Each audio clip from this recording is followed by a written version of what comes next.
Ngayon guys, magluluto tayo ng ginataang kalabasa at sitaw. Ito guys, unahin natin itong alimasag.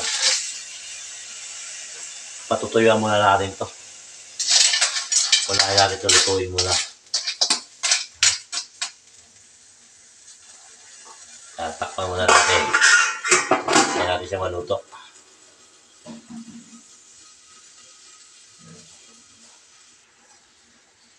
Check natin guys, okay na yung alimasag natin. Pwede na siguro ito. Mamula-mula na siya.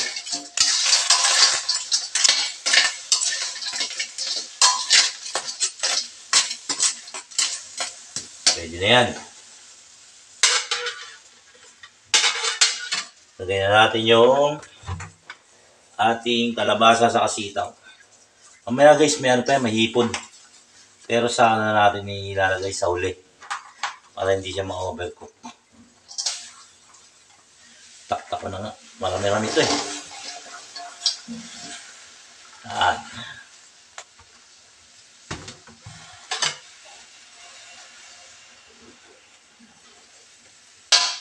Timplahan na natin guys. Timplahan na natin yan. Nalagay tayo ng Igisa mix. Pampalasa.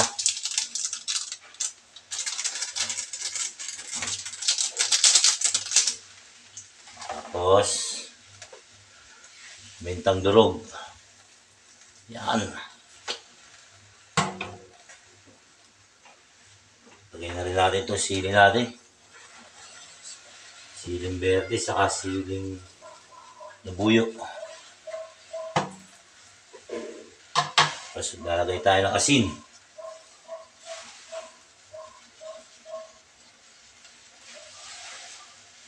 Yan lang muna, baka kumalat.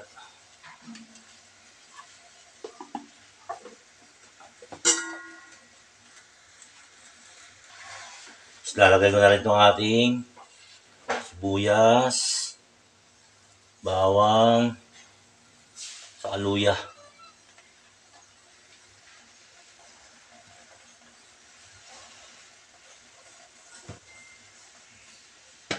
Yung ating gata.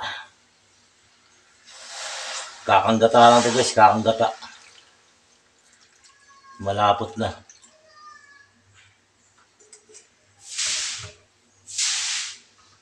Okay na yan, takpan natin. Kaya natin siya mag-half cook. Pag nag-half cook na yan, saka natin lalagay yung ipon. Check natin guys, niluluto ko. Medyo nausok-usok na. Kumukulo-kulo na, haluin muna natin. Kung mahirap haluin to, maliit yung kawaling pinaglutuan ko ha. Ano guys oh. Ang bango. Ang hirap kong haluin, may maliit yung kawali.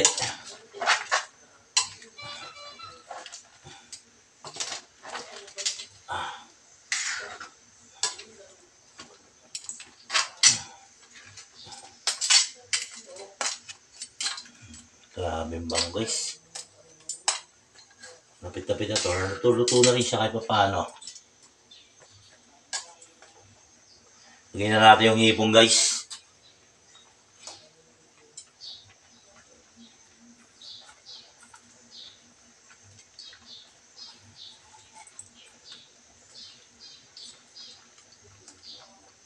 Takpan ulit natin.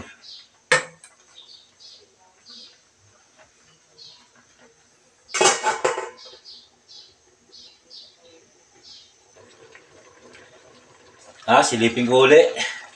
Ayan guys, medyo malapit na to. Namula na yung hipon natin. Haluin ulit natin. Para magpantay yung luto ng mga gulay. Ayan, medyo malambot na nga. Hirap na siya haluin kasi napaliit talaga yung kawali.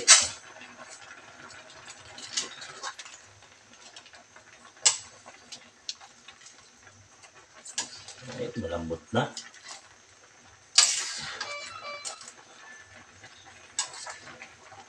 Oo, mga 2 minuto na lang to. Sobrang bango. Mamaya natin ang lasa.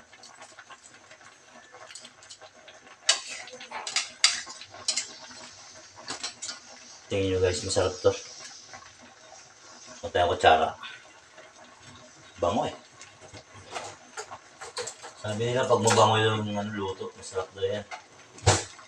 Try natin isang gata. Gata konti.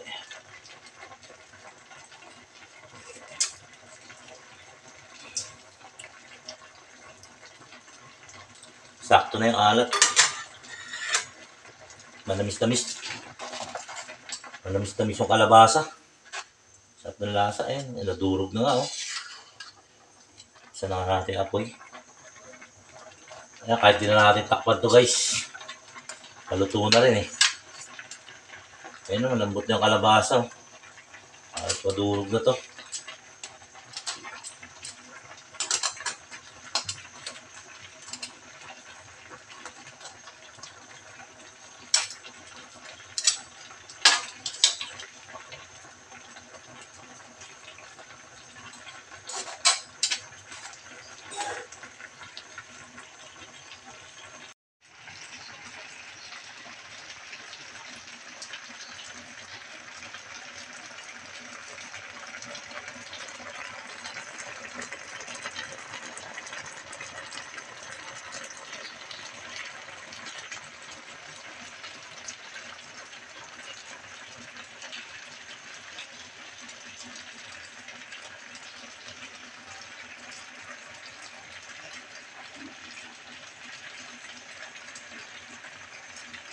Tara guys, let's eat.